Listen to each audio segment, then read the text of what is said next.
Hi everyone, I'm Hannah Findley. I currently work at the Met Office. If you want to contact me, just hannah.findley@metoffice.gov.uk. My career started with an interest in geography. I had some really passionate and fantastic geography teachers at school. I found it really interesting. So I took an A-level in geography. You'll see that my other two A-levels weren't maths and physics.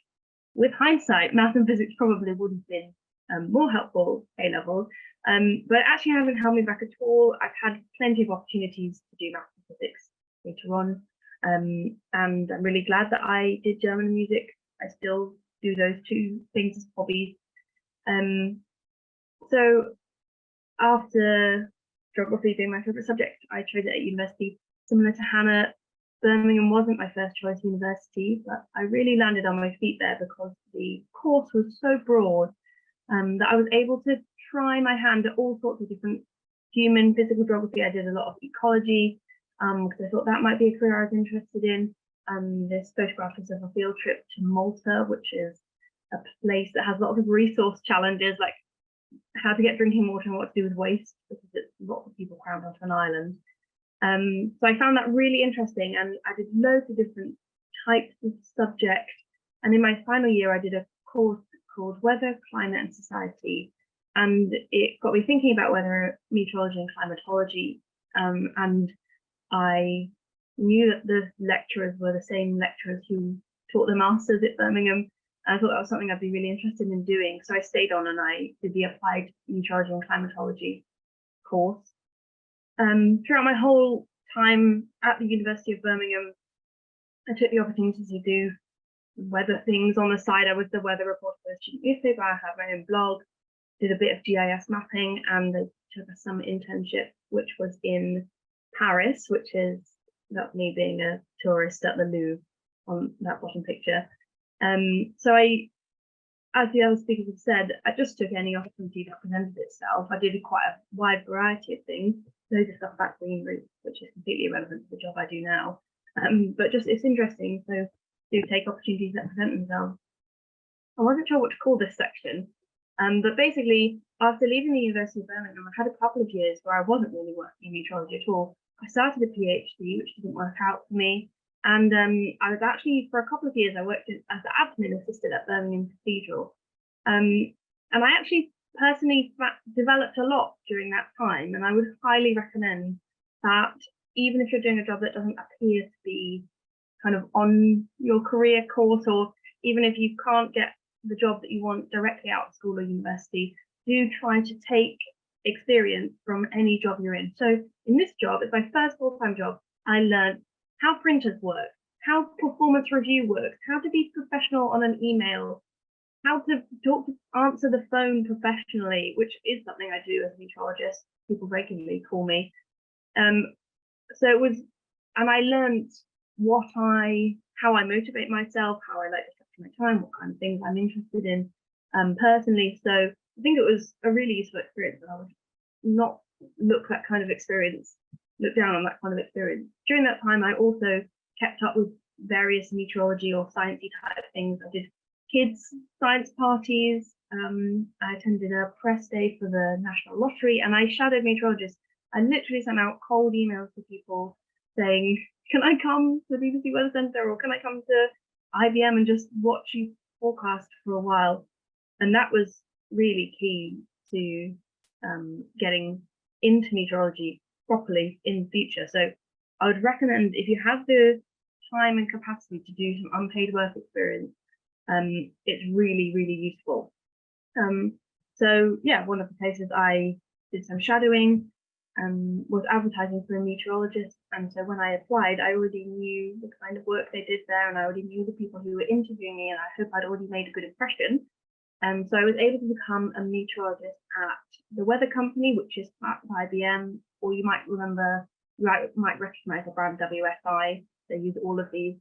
And the main two areas of meteorology that I was doing there are media forecasting, so not presenting, but writing articles and scripts for websites, radio, and to be read out on the telly. And the other half was energy forecasting, which the other presenters have touched on a bit, but sort of short and medium range forecasting, both supply and demand, which is extremely interesting, knowing it's really good when it's windy in this specific place because that's where all the wind farms are. So yeah, that was really interesting. And because it was an American company, most of my training, my aviation training, occurred in the United States. So I got to go to America. And that bottom picture is me and my sister in Times Square, which was a fantastic experience. And I'm really lucky that to be able to travel for work. It's a fantastic opportunity. I then took what might seem like a step backwards because I was a qualified meteorologist and I became a trainee meteorologist at the Met Office, which involved uprooting my entire life. My husband, we sold our house in Birmingham when we moved down to Exeter, and it was a pay cut as well. But I'm really glad I did it because I think it's important to have a foundation in your career where you know that you really know your subject. I really know how air moves around the planet. I know lots of sort of manual forecasting techniques, which are really, really useful to know and help me build confidence and credibility. I'm a qualified aviation forecaster in the UK. I did a bit of that, and I also did commercial meteorology. So I did things like forecasting for utility companies, forecasting for sports events, that kind of thing. And one of the benefits of being within a larger organization, which you'll find if you're in a university or a big organization like the Met Office, is that you can get involved in other activities. So I've done quite a bit of training of the next generation of meteorologists as they come through. I was involved in planning our internal conference, which, I mean, to have an organization to be big enough to be able to have your own OPMEC conference, I found was a great experience. I do lots of outreach activities. I go to schools and universities, careers events, that kind of thing. I've presented. We do this annual thing called Science Camp for Kids, and in the top corner that's me, Jessica, and Sean the Sheep explaining what wind is.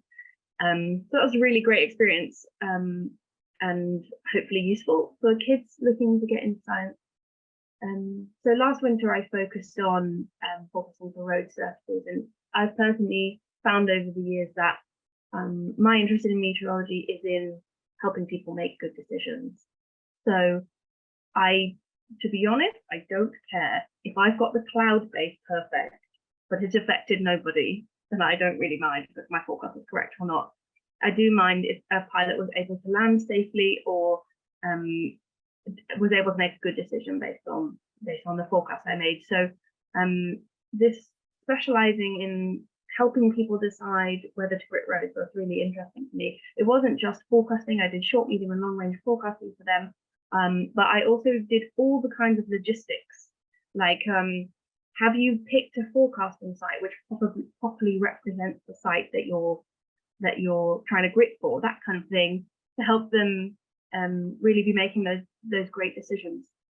That role involved a bit of time at national highways. You see me in the bottom left, bottom right there, their control center. And also during this time, I became a registered meteorologist, and I have just applied to become a chartered meteorologist. So I think once I get that, I will no longer be early career, and I'm about to move into the mid of my career. Thank you.